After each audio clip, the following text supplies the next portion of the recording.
Fevralın 5-də Heydər Əliyev mərkəzində Azərbaycan Respublikası regionlarının sosial-iqtisadi inkişafı dövlət proqramlarının icrasına həsr olunan konfrans sərgi keçirildi. Prezident İlham Əliyev tədbirdə iştirak etdi. Regionların sosial-iqtisadi inkişafı dövlət proqramlarının icrasına həsr olunan sərgidə 2003-2013-cü illər üzrə ölkənin sosial-iqtisadi inkişafının əsas göstəriciləri, iqtisadiyyatın sənaye, infrastruktur, informasiya-kommunikasiya texnologiyaları, kənd təsərrüfatı, sosial inkişaf, turizm, ekologiya, sahibkarlıq və digər sahələrin inkişafını əks etdirən göstəricilərə geniş yer verilib. Ölkə iqtisadiyyatının dinamik inkişafında və uğurların qazanılmasında regionların sosial-iqtisadi inkişafının sürətləndirilməsi ilə bağlı dövlət proqramları mühüm rol oynayıb. Məhz ötən illərdə aparılan məqsədyönlü və kompleks dövlət siyasəti nəticəsində hazırda Cənubi Qafqazın ümumi iqtisadiyyatının 4/3-ü respublikamızın payına düşür. Prezident İlham Əliyev Azərbaycan regionlarının sosial-iqtisadi inkişafı dövlət proqramlarının icrasına həsr olunan konfrans sərgidə çıxış etdi. İkinci dövlət proqramının artıq başa çatdığını deyən Prezident İlham Əliyev bildirdi ki, 2004-cü ildə birinci proqramın qəbul edilməsi regionların inkişafında xüsusi rol oynadı.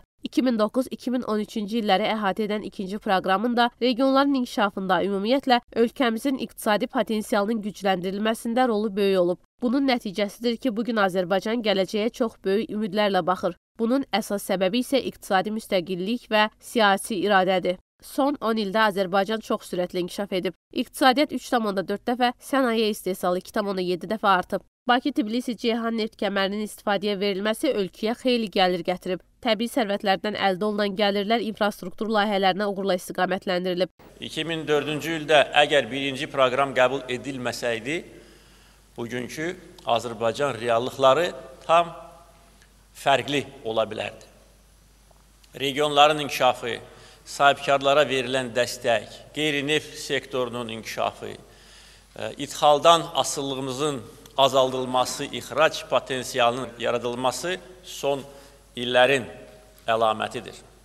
Və əlbəttə, bütün bu əldə edilmiş nailiyyətlər statistik göstəricilərdə də əks olunur. Ölkədə 1.200.000 iş yerləri açılmışdır ki, onların 900.000-i daimi iş yerləridir. Yoxsulluq təxminən 50%-dan 5,3%-ə düşmüşdür. İşsizlik 5% təşkil edir və bu göstəricilərə görə Azərbaycan hətta inkişaf etmiş ölkələri qabaqlayır. Xarici dövlət borcumuz 8% təşkil edir. Bu da dünya miqyasında hesab edirəm ki, ən yüksək göstəricidir. Və bu onu göstərir ki, biz öz iqtisadi siyasətimizi çox böyük dəqiqliklə, həssaslıqla aparırıq.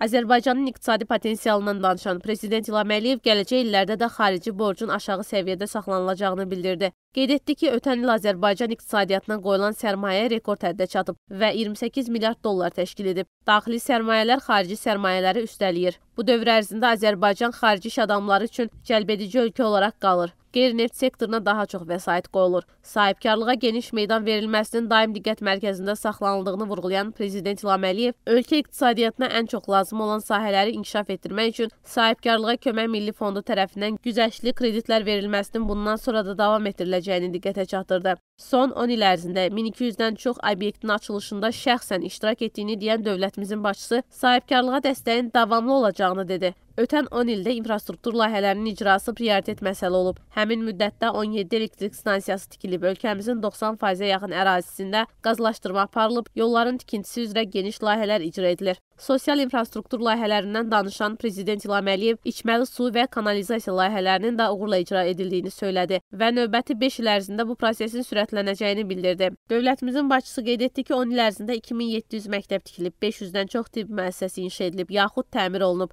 41 Olimpiya idman kompleksi istifadəyə verilib, çoxlu sayda mədəniyyət ocağı tikilib və ya bərpa edilib. Prezident İlham Əliyev növbəti 5 il üçün bu yaxınlarda qəbul ediləcək 3-cü dövlət proqramının da ölkə iqtisadiyyatının möhkəmlənməsində mühüm əhəmiyyət əhəmiyyətə malik olacağını vurğuladı. Sonra İqtisadiyyat və Sənaye naziri Şahin Mustafayev, Nəqliyyat naziri Ziya Məmmədov, Kənd Təsərrüfatı naziri Heydər Əsədov, Dövlət Neft Şirkətinin prezidenti Rövnəq Abdullayev, Azərenerji Açıq Səhmdar Cəmiyyətinin prezidenti Etibar Pirverdiyev, Azərsu Açıq Səhmdar Cəmiyyətinin sədri Qorxmaz Hüseynov çıxış etdilər. Konfrans sərgiyə yekun vuran Prezident İlham Əliyev son 10 ildə əldə edilən uğurların növbəti illərdə də davam etdiriləcəyini, makroiqtisadi vəziyyətin sabit qalacağını qeyd etdi. Dövlətimizin başçısı bunun üçün heç bir maliyyə probleminin olmadığını, əsas xərclərin sosial və infrastruktur layihələrinə yönəldiləcəyini bildirdi. Prezident İlham Əliyev aparılan islahatların davam etdiriləcəyini, qarşıdakı 5 il ərzində növbəti proqramın icrası üçün kifayət qədər resursların olduğunu söylədi və bütün layihələrin uğurla icra ediləcəyini əminliyini ifadə etdi.